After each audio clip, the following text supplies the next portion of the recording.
आज भी उनके सर पर आपको ये पगड़ी दिखाई देगी। आज भी उनके चेहरे पर आपको बड़ी बड़ी दाढ़ी मूंछ दिखाई देगी। यानी वो लोग जो पहले सिख धर्म से जुड़े हुए थे और उसके बाद सतगुरु रामपाल जी परमेश्वर जी से उपदेश प्राप्त हो चुके हैं, वो तमाम लोग आज भी परमेश्वर रामपाल जी की आरती भी करते हैं, संध्या आरती भी करते हैं। लेकिन उस आरती में जो वाणी आती है कि मन कर धीर बांध ले रे बोरे, छोड़ देना पछलियों की रीत सतगुरु तारेंगे, वो आरतियां जरूर गा रहे हैं, उस वाणी को जरूर गा रहे हैं जो गुरुदेव का आदेश है, लेकिन अपने गुरुदेव के आदेश की पालना वो बिल्कुल भी नहीं कर पा रहे हैं। वो आज भी सिख धर्म की उन्हीं परंपराओं को ढो रहे हैं, उन्हीं परंपराओं का निर्वाह कर रहे हैं। आज भी वो उन्हीं परंपराओं में फंसे हुए हैं। मानव धर्म को अपनाने के बाद भी सिख धर्म से जुड़े हुए भाई बहन अपनी उन परंपराओं का परित्याग नहीं कर पा रहे हैं, जबकि मुस्लिम धर्म से जुड़े हुए तमाम भाई बहनों ने अपनी सारी परंपराएं त्याग दी। मुस्लिम धर्म की जो पहचान थी वो त्याग दी। वो ना सर पे टोपी पहनते, ना वो मूंछ कटा के दाढ़ी रखते, बिल्कुल सिंपल रहते हैं।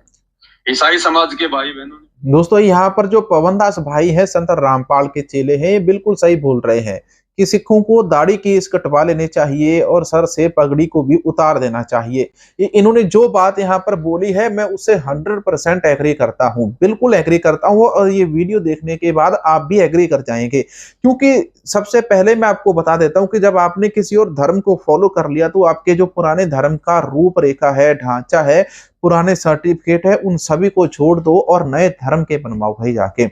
तुम्हारा नया गुरु, तुम्हारा नया भगवान क्लीन शेव है तो उसके जैसे बनो, पुराने गुरुओं के जैसे या गुरु गोविंद सिंह जैसे बिल्कुल मत दिखना।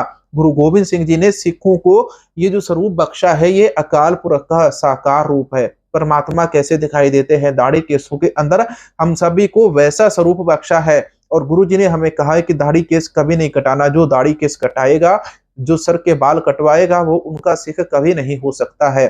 और ऐसे में जो लोग रामपाल के चेले हैं वो सिख नहीं हो सकते, और ऐसे में वो सिखों जैसे नकली सिख दिखाई देते हैं। तो ऐसे में उन लोगों को वो पगड़ी बांधना छोड़कर अपने दाढ़ी केस कटवा लेने चाहिए और उनको अपना जो उन्होंने नया रामपाल भगवान चुना है उसके जैसा हो जाना चाहिए। उन लोगों को क्लीन शेव होना चाहिए, क्योंकि जब तुम सिख धर्म का हिस्सा ही नहीं हो तो तुम लोगों ने सिख धर्म जैसी आइडेंटिटी क्यों रखी है, ये सबसे बड़ा सवाल है। तो आप सभी लोगों ने पवन दास और रामपाल के बारे में जरूर सुना होगा।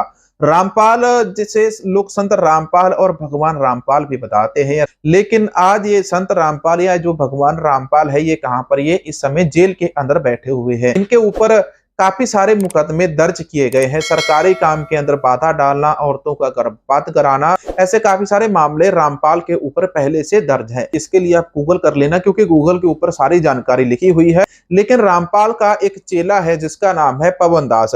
दोस्तों जो पवन दास है ये रामपाल के चेले हैं, उनको ये गाइड वगैरह करते हैं। लेकिन पिछले समय से अंदर इन्होंने सिख धर्म के साथ काफी सारे विवाद पैदा किए हैं। ऐसे में इन्होंने एक वीडियो डाला था जिसके अंदर इन्होंने कहा था कि सिखों को दाढ़ी केस कटा लेने चाहिए जिन सिखों ने रामपाल को अपना गुरु माना है।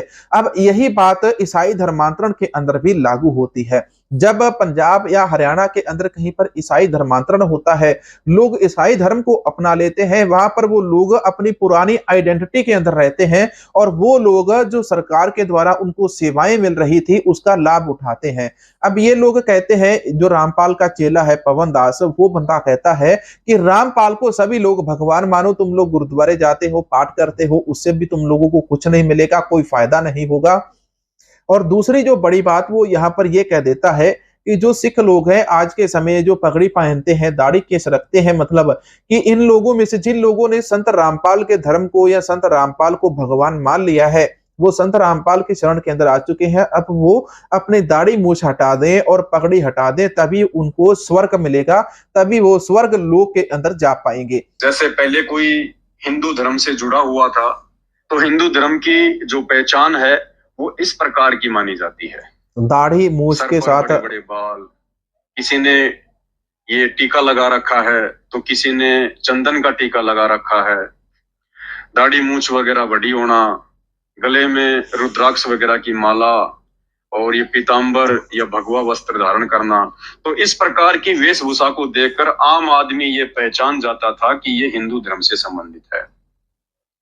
इसी प्रकार ये ईसाई धर्म के मानने वाले अक्सर अपने गले में इस प्रकार का एक लॉकेट पहनते हैं, जो कि ईसा मसीह जी की मौत को दर्शाता है। और ईसा को जो फॉलो करते हैं, हजरत ईसा मसीह को जो फॉलो करते हैं, वो इस प्रकार का एक लॉकेट अपने जो है गले में धारण करते हैं। तो जिस भी व्यक्ति के गले में इस प्रकार का लॉकेट दिखाई देता है, तो ये ऑटोमेटिक पहचान हो जाती है कि ये व्यक्ति कहीं ना कहीं ईसाई धर्म से जुड़ा हुआ है। ठीक इसी प्रकार ये मुस्लिम धर्म में सर पे टोपी पहनना, छोटी छोटी मूछें रखना, दाढ़ी वगैरह बढ़ाना, तो दूर से ही आदमी पहचान जाता है कि ये व्यक्ति मुस्लिम धर्म को फॉलो करता है। ठीक इसी प्रकार सिख धर्म के जो फॉलोवर हैं, जो मानने वाले हैं, उनकी ये पहचान होती है सर के ऊपर ये पगड़ी धारण करना और दाढ़ी मूछ वगैरह बढ़ा के रखना। तो दूर से ही आदमी पहचान लेता है कि सरदार जी आ रहे हैं, यानी ये सिख धर्म से संबंधित हैं।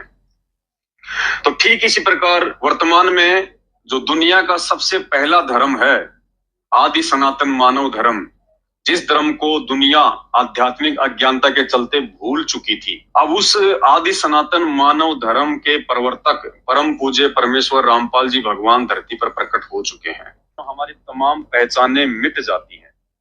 जैसे वर्तमान में यदि कोई ईसाई धर्म को फॉलो करने वाला व्यक्ति सतगुरु रामपाल जी परमेश्वर जी से उपदेश प्राप्त करता है, तो वो व्यक्ति फिर ये लॉकेट नहीं पहनता है।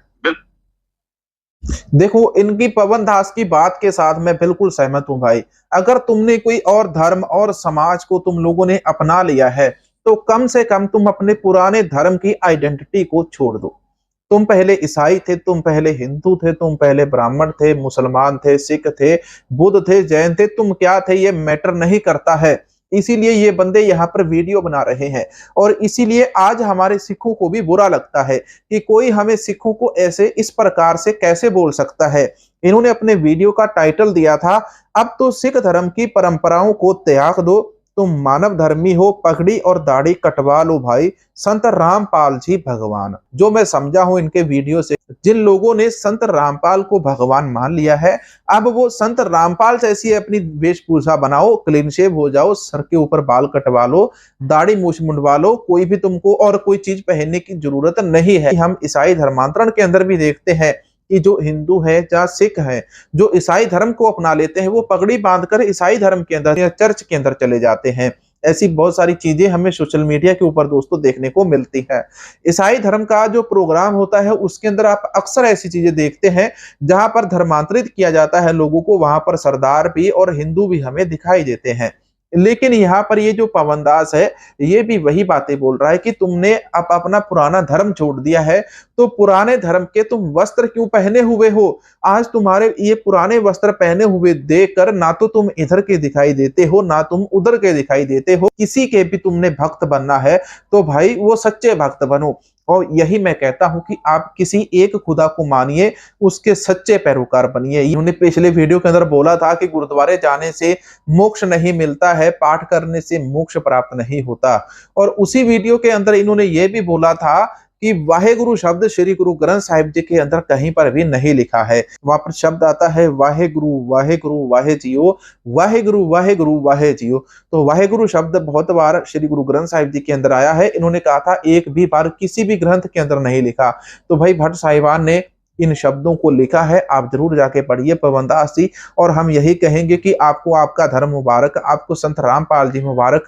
लेकिन आप अपने वीडियोज के अंदर बार बार ये सिखों की चर्चा मत कीजिए, सिखों के बारे में मत लिखिए। हाँ, जिन लोगों ने आपका धर्म अपना लिया उन लोगों को आप हमेशा बोलिए। हमारे देश की जो नैया है वो इन्हीं बाबाओं लोगों ने डुबो दी है। यूपी के अंदर योगी बाबा हो गए, हरियाणा के अंदर राम रहीम हो गए, राजस्थान के अंदर, यूपी के अंदर अब ये रामपाल बाबा हो गए, ऐसे आसाराम बापू हो गए, एक सदगुरु हो गए, एक भगत गुरु हो गए। ऐसे बहुत सारे लोग हैं, बहुत सारे बाबा है, एक ओशो बाबा है। तो मिलेंगे ऐसे ही किसी और नए वीडियो के अंदर। वीडियो को लाइक, कमेंट और शेयर जरूर करना। धन्यवाद। वाहेगुरु जी का खालसा, वाहेगुरु जी की फतेह।